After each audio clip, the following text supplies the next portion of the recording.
Hello, and welcome to the Homeschool Conversations Africa podcast. Here, we discuss homeschooling from the African perspective and the unique challenges that come with it. If you're considering homeschooling, we hope to inspire you as you take this bold step.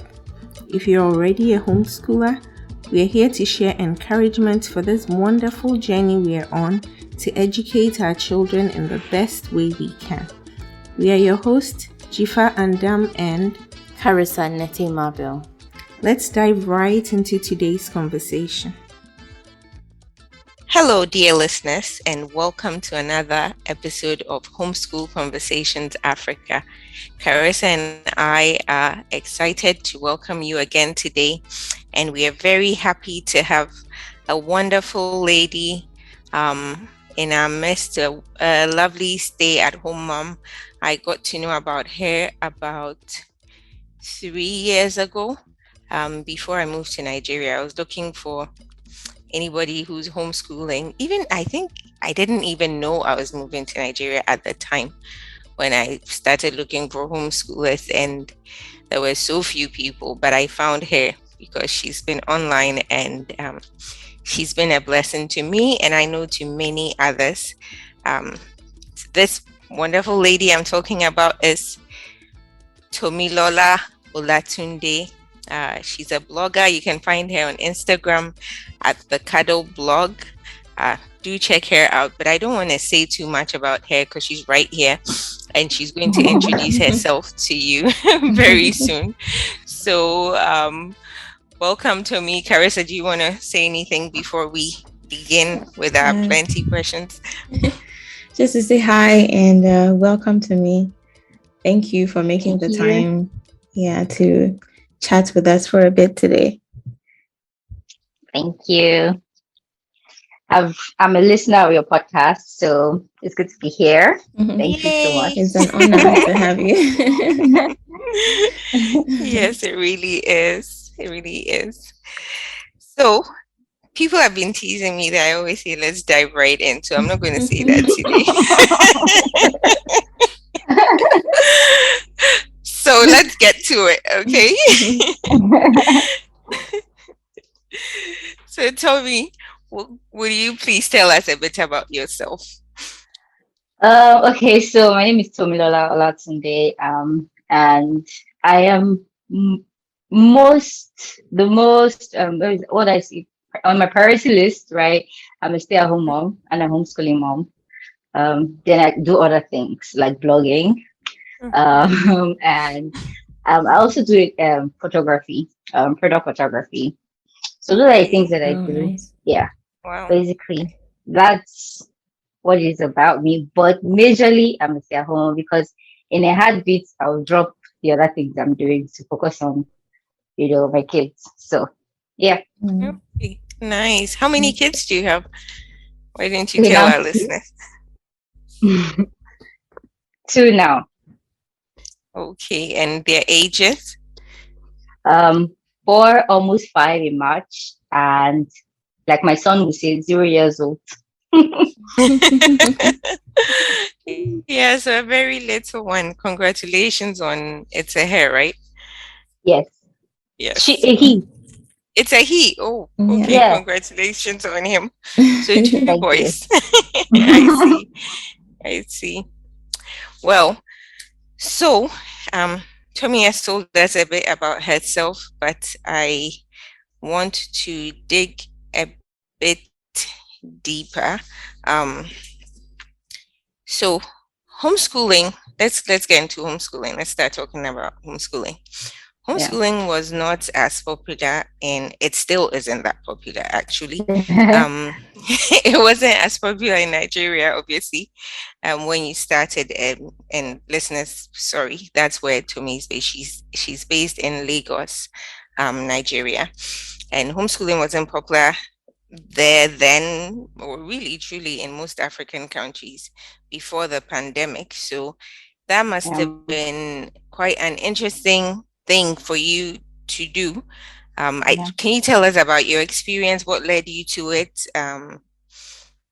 How was it when you made that decision? People's reactions, Okay. Okay. So, yeah, I would say that it wasn't popular as per the knowledge of people, but there were quite a number of people that were still homeschooling. Mm, Um, but for what led me to homeschooling, um, I didn't have a knowledge of homeschooling as at the time, 3, 4 years ago, at all. But when my son was ready to go to school and all that, I tried to look for a school around my house, and I didn't find anyone that was good. mm, So it got me back to talking to my husband, and then we talked about it a bit. And he's like, okay, even if we send him to school, he can't talk, he can't say whatever happens in school. We mm, just send him there and just hope and pray that everything is fine. mm. Right. And he was like, okay. And I at the time had a part-time job at home, Okay.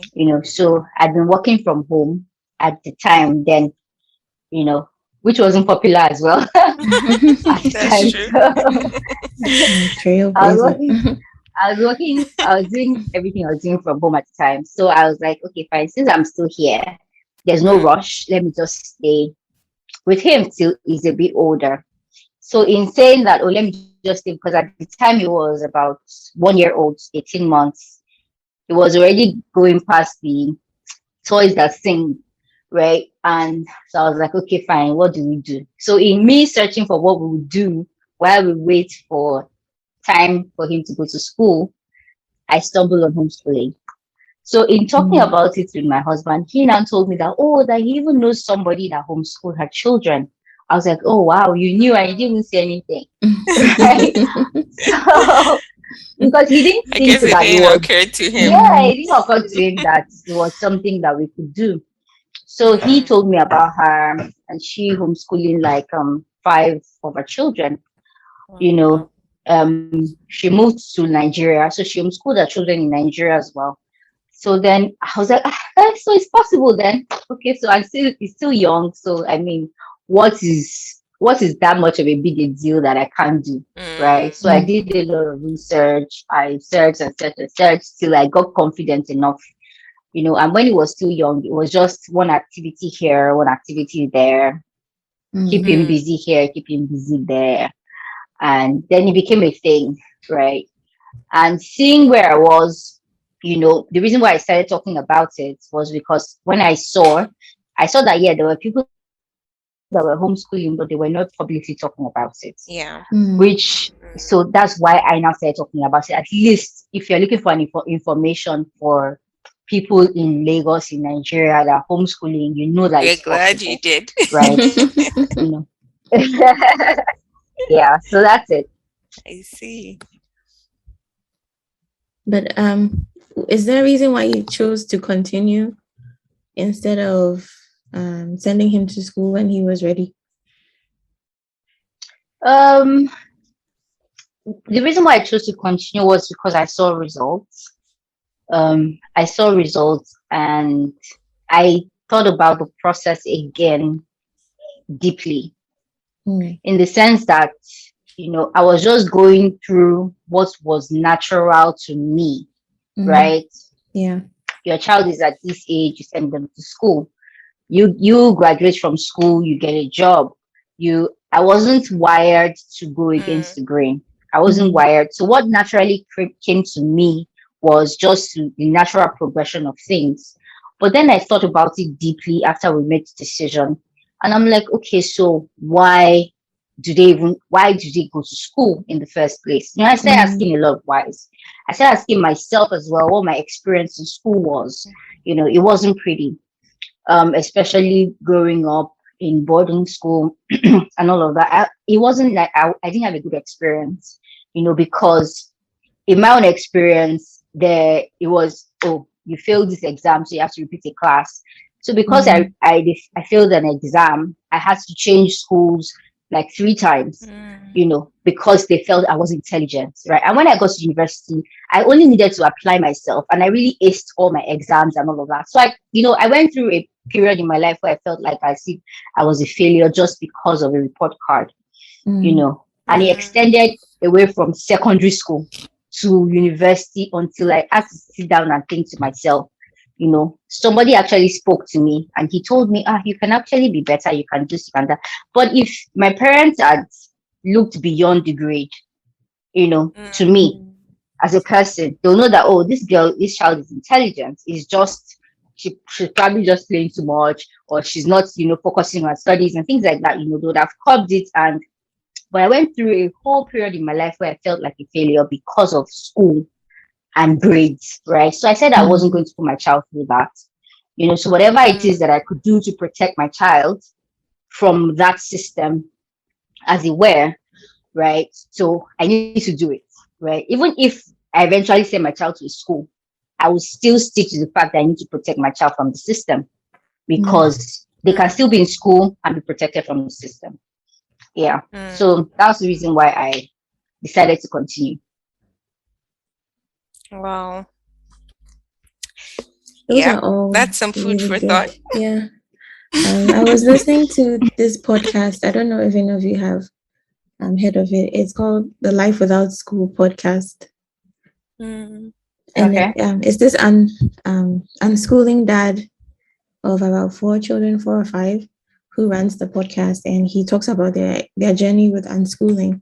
And he made the same point about school. He was really good, like in school when he was younger. And then as he got to high school, he started to struggle. And then he had teachers telling him that he was not going to amount to anything, that he was a failure. And all of these things, just as you mentioned, Tomi. And now he's a successful businessman. He has started and run so many businesses in his lifetime. And it just got me thinking about how many of us carry that burden of you're not going to amount to anything just because we didn't get a right grade in school. So that's something that we need to really look at and reconsider, I think. And the way we do it is brutal. We're talking about this with some friends the other day, and I remember in school they used to have these things called combined, and if you're from a big school, like your entire grade, so if it's like 5 classes in that grade or 10 classes in that grade, they take all your all your marks and they rank you. So imagine if there are 300 kids and you're like 295, like what's that going to do to your spirit? And kids are mean. Like I need to tell you what they did in my own school. So kids are wicked. Yeah, they are. If you have 5 Fs at the end of a session, by the next session you will scrape your head. Scrape your head off. Like, how's that gonna help? How's that gonna help a child to do better in school? Really, this is secondary school. You scrape your head, so everybody would know everybody that failed, because you're coming back to school with skin cuts, a shaved head. Oh my goodness! And when I mean shaved, I mean skin cuts, like even girls like army boys, style. Yeah, and they will now beat you. Man. So I know, and now the way children are, when they see the one with scraped head, they would either slap your head, or seniors will slap your head, or things like that. Yeah, so it was really brutal. Wow. Yeah, we need look, even if you're not homeschooling, schools need to stop some of these things for real. Yes, it's really is detrimental. Parents can protect their children from the system too. Yes, absolutely. Absolutely. Yeah. So it's I think it's great that your husband was supportive right from the get-go. Because I'm sure I'm curious, so let me not put words in your mouth. What was it like for your other family members or your friends when you said you were homeschooling? Or was it easy for you because you started right from the time he was young, so it wasn't like you were pulling him out of school or anything like that?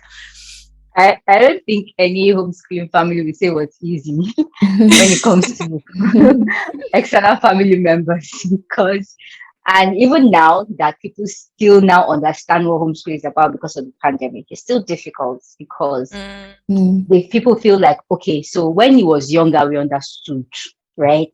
We understood, but now that he's older, should he not be reading? Is it why is he not reading? Why is taking to school now? So everybody's suggesting, because then I used to tell them, oh, don't worry when he's 5, so that they'll get off my back. Like, don't worry when he's 5. And now he's 25 in a month. He's 25 in a month, and I'm like, I'm not ready yet. And they're like, oh yeah, now we're looking for school. So it's never easy. That's the truth. And you think that the people that will understand it, but grandparents, no. They'll just be subtly trying to, because they know that I have a mind of my own, and they won't want to say, they can't force me, right? So they'll just be saying, when is this child going to school? They'll speak Yoruba. I'm telling me, when is this child going to school? And I'm like, at least I'll just look away and say, I don't know yet too. I just carry my kids around. Because they can't tell me you must take him to by 4, because I'll ask them, okay, bring the school fees. So that nobody because everybody wants to force me. I'll say, okay, bring it. That's an easy way out. But the truth is that they started seeing the difference with him. And so at that time when they started seeing the difference, they did not disturb me again. But now it's beginning to crop up again because of his age, and them thinking that, okay, I've done it long enough. It's okay. But then we'll keep doing what we are doing. Well, get ready, because it doesn't go away. Because of course my kids are older, so it's still like, oh, okay, so now is she going to, now that she's getting to high school, or now that they finished primary school, we keep going. We'll do what works for us. If it's not working, fine, school is there. But So how has it been like, though, homeschooling a toddler? And then you were talking about working before. When you first began. I know that at that time you hadn't begun homeschooling, but I would like you to talk about that, because that's a lot of things for parents. Some parents are getting to work from home a bit now, but they still, it's still work, right? It's still quite a bit of work. So how were you managing that? Or was it because he was younger and you didn't have to do as much with him? It was okay. Can you talk about that a bit, please? Yeah, so I left my job. The job I was working at. I was working in a computing firm, a tech company, right? So but I left my job then, but I took a year gap, of work, right? Which made it easy for me to transition into homeschooling. I took a year off. It wasn't intentional, because at the time I didn't know. I wanted to figure out what I wanted to do. So taking that year off helped me focus on my child, right? Homeschooling. And I would say this, I know that it's a lot of sacrifice, especially when you're homeschooling, because you have one major income in your family, and it's a huge sacrifice, right? But it's not easy. And that's the truth. The sacrifice I have to make now to work, because I still work now, but I'm sacrificing my sleep. I'm sacrificing my own social life. I'm sacrificing a lot of things to be able to work and homeschool. And the kind of work I can do is not that significant, right? So, like I tell people, you have to find a structure around the work that you want to do. It's a sacrifice. You cannot take on the level of work that you'd be taking if you were not homeschooling. So you have to now be ready to say, I'm willing to make the sacrifice or not, or else it can't work. If you want to be the one to do it, it can't work, right? So it's a sacrifice. You have to choose. You can't have your cake and eat it. Yeah, I do product photography. I do product photography because for product photography, the client just has to send me the product. They don't have to see me. They don't have to. And when I am free, I will go and take the pictures. Right. So sometimes after our homeschool day, and I know that he's bored or something, then we go to the studio together to shoot. And I can go there in the evening and finish so when we are going, we'll take our pajamas and everything. So that when we are coming back, everybody has eaten and everybody's fine. So we'll just go and sleep. So those are the sacrifices I make to ensure that I can work and still homeschool. Right. Yeah. When you go for swimming, I can be editing a picture. So things like that is a balancing act. Yeah, most definitely. And sometimes I have to let go of work because I'm like, oh, I can't do this right now. Sorry. Can you come some other time? If it's convenient for you. If it's not, oh well and good. So yeah. Thank you. Thanks for that. That's some truth that you're speaking there. You know, it's important. And Carissa, I think we have to have an episode on this because a lot of people, you know, I've talked to people, they kind of want to homeschool, but like you just said, Tomi, it's a sacrifice. And people are not ready, or they're trying to have both. And it's just really difficult because we just have 24 hours in a day, right? Yeah. So something has to give. And so it's just trying to figure out, and I think that's going to look different for everybody. Yes, you just have to figure out by knowing upfront what you're telling people now, that, you know, there is going to be some sacrifice. What it's going to be will depend on you, I guess.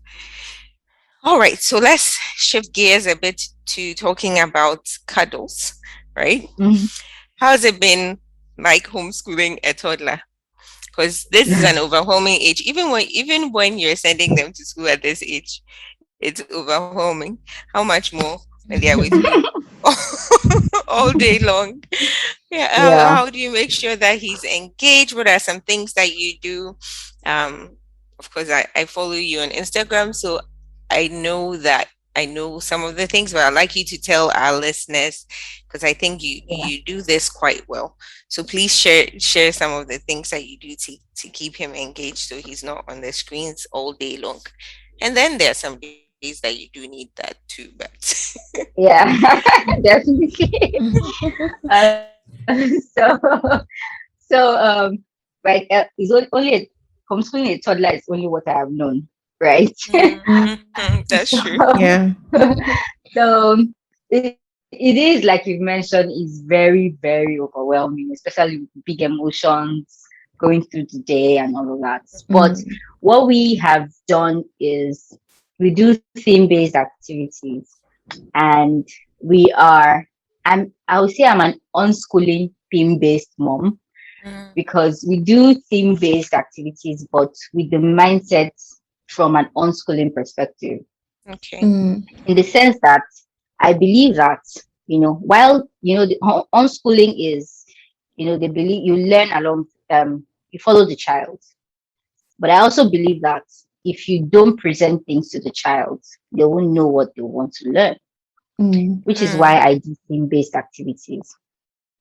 For the themes, right, is just to open his eyes and his mind to a world of other things outside of what we know, right? So we are doing things on transportation, doing things on music, doing things on, but for my own approach, if you don't want to do it, it's fine, right? Okay. So, but I will present it to you. I will let you be aware of it, so that you can come to me later and say, oh, I'm interested in doing this. I'm interested in doing that. Then we can pursue that, right? Okay. And just go with your interest, right? So, but I ensure that I present a lot of diverse topics to him, so that he can have. So we create activities around that.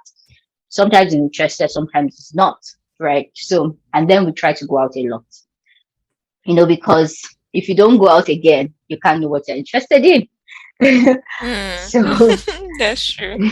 yeah, so if you don't go out and experience the world, you can't know which one is fascinating to you. You can't know which one is not fascinating to you. So now I know that my son is not fascinated by museums and all of that because we went and I saw his reaction. And I'm like, okay, we'll try a bit more when you're older, right? If you're older Yeah, and you're still not into 5 years it, later. okay, then we know that, oh, yeah, this one is not for you. But we went swimming and it's like, can we go back to the pool? Can we go back to the pool? Can we go back to the pool every single day? Then I'm like, okay, swimming lessons. Let's do swimming lessons because you show me that you're interested in it. So that's my approach to his own learning and how I engage him during the day. Of course, now because of the new baby and all, he's always bored. Now, I wish boredom is good. Boredom is good for Yeah, him. it is so. It is. Because I try as much as possible not to watch screens until the weekend because I've seen what it does to him personally. I am for it. As in, I know screens can be good and can be educational and all, but for him, I've seen what it does to him, and I'm not happy with it. So I'm like, okay, only weekends, right? So he's always bored and he wants to go out. And me, right now, I don't have the strength and capacity for all the outings I want to go for. So I try to make it up. Yeah, so that's how we are trying to balance it every day. We'll have to wrap up here, but we will continue this conversation in our next episode, so do join us then. Thank you for listening to the Homeschool Conversations Africa podcast.